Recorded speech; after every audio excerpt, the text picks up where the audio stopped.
What's good, ladies and gents? Welcome to the MKO Pugilism boxing channel where we talk all things boxing. Do remember to like and subscribe, hit the bell notification, put it on all so you get notified of all latest content as when it drops on the channel. So let's get into this one.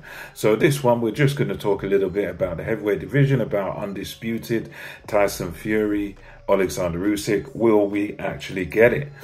And will Tyson Fury actually take the fight? Will it actually get together? Will it happen? So in my view, I want to say this, that I am still quite skeptical as to whether we actually get undisputed between Mr. Tyson Fury and Alexander Usyk. We saw what happened over the weekend just gone. We saw Daniel Dubois have not much success against Alexander Usyk. Many are saying that he's kind of exposed weakness to Usyk's body, but to me personally, that is nothing new really, because those that know about Usyk will know that he was knocked down by Artur Beterbiev, current light heavyweight champion of the world in the amateurs, and he was hurt to the body a number of times in the amateurs. So same thing with Joshua. I think he was hurt by Joshua, body shots as well. So this is nothing really new, but yeah, a lot of people are saying now that, look, Tyson Fury destroys Alexander Usyk.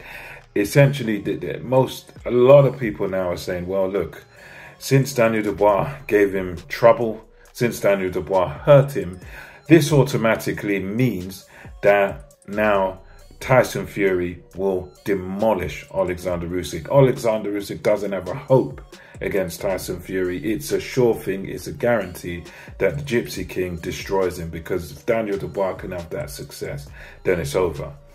For me, I kind of take a different tact, because when you look at boxing history, that is not the case. Whenever you've got a load of good heavyweights around, you hardly ever find a time or an era where there's just one champion, there's just one monolithic guy, one guy that just destroys everybody. You look at Mike Tyson's career, he gets upset by Buster Douglas. At the time, you know, no one expected Douglas to win. Douglas, no one really watched his public workout, but he sprung the upset on Mike Tyson. You could look at guys like Evander Holyfield, who, you know, his form going into his fight against Tyson wasn't that great. A lot of people expected Tyson to just deal with him easily.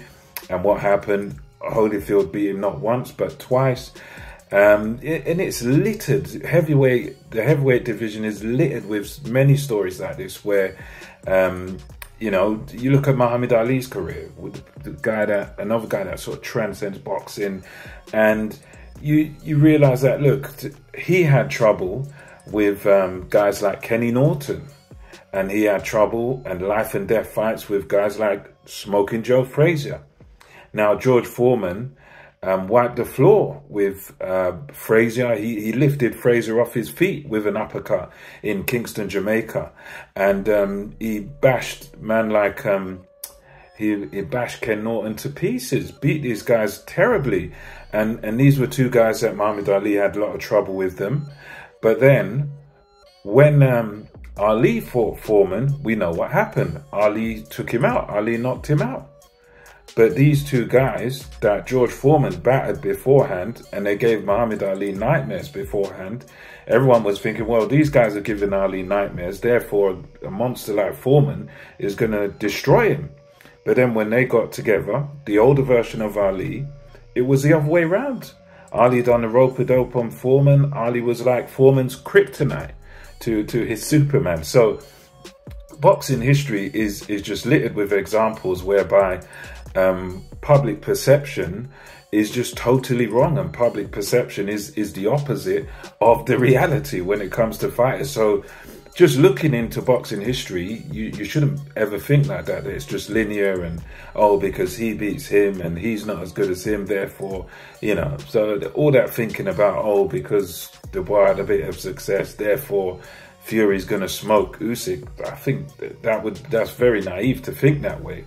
If you know anything about boxing history. But anyway, for me now, I'm still skeptical as to whether Tyson Fury actually goes and takes this fight, because I think while he doesn't have any fear of Alexander Usyk, I don't think he has any fear of him at all. I think he's very confident in his ability, and I'm sure he'd believe he's going to win. But I think what he is afraid of is the shame of losing to Alexander Usyk. So it's not that he's scared to fight him. I just think he's afraid of dealing with the blow that will deal to his reputation, because right now he's got this reputation. He's living off of the Klitschko victory from 2015. He's living off of the trilogy with Deontay Wilder, the so-called hardest puncher in history and all this. So he's living off of that on his resume. And he's, we know he beat Chisora again, the third time that everyone knew, and he beat Dillian White by knockout. So he's kind of living off of the past. And the public perception is now in his favor, whereby most people assume that if he ever gets in a ring with Usyk, he's going to batter Usyk. He's going to knock Usyk out. That's what the public perception is right now, that he is going to beat Usyk and it won't be a problem for him. So I think there's kind of two trains of thoughts here, where one of them is that, yep, he's going to get in, he's going to beat up Ngannou as expected, and then he's going to have the middleweight for breakfast. But then there's another train of thought, which I kind of think, whereby, just the same way he kind of scuppered the negotiations with Usyk the first time round by trying to do these last minute changes in a contract and all that sort of business.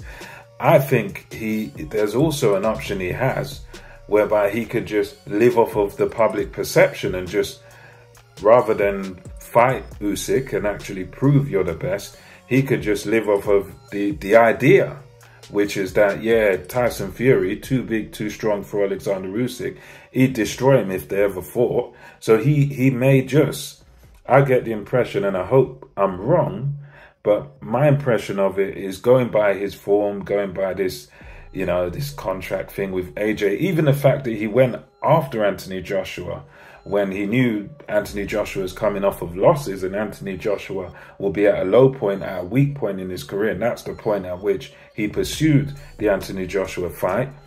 And with Usyk messing with the contract and taking rematch, all this nonsense he done, for me, that behavior suggests that he may take the tract of, rather than fighting Usyk, he might just say, oh, look, I told you so. Look how much trouble Dubois gave him. If that was me, I would have destroyed him. I would have battered him. He's a dosser, he's this, he's that, and he's the other.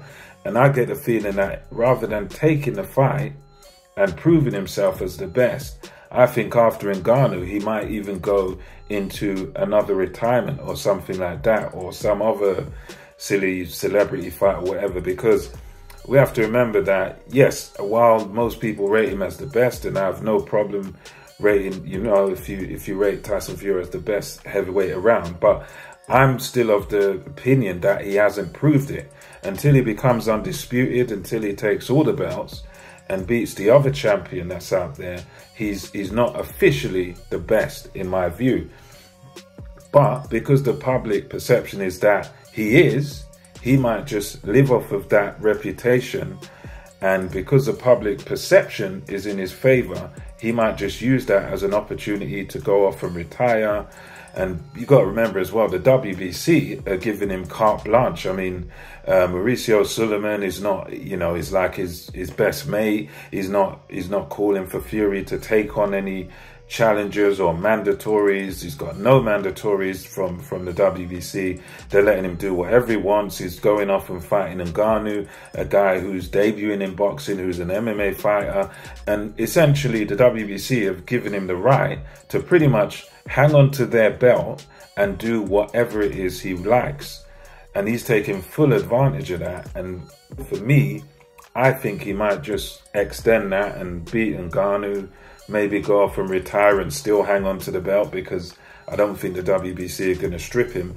Now, I hope I'm wrong about this, but that's just my sort of perception going on his behavior. I hope that I'm wrong, and I hope he will take the undisputed fight, and I'd make him the slight favorite over Alexander Usyk. But I do get the impression that he might just avoid the fight and just live off of the public perception. But anyway, let me know your thoughts about this. Do you think the undisputed fight is going to happen? And also another factor in this is that Usyk has got Hrgovic as a mandatory, and from what Eddie Hearn's saying, Hrgovic is not looking to take any step aside money. So that's also another factor where you could see Usyk taking on Hrgovic, and then Fury not, obviously, and that's another excuse to not take on the fight.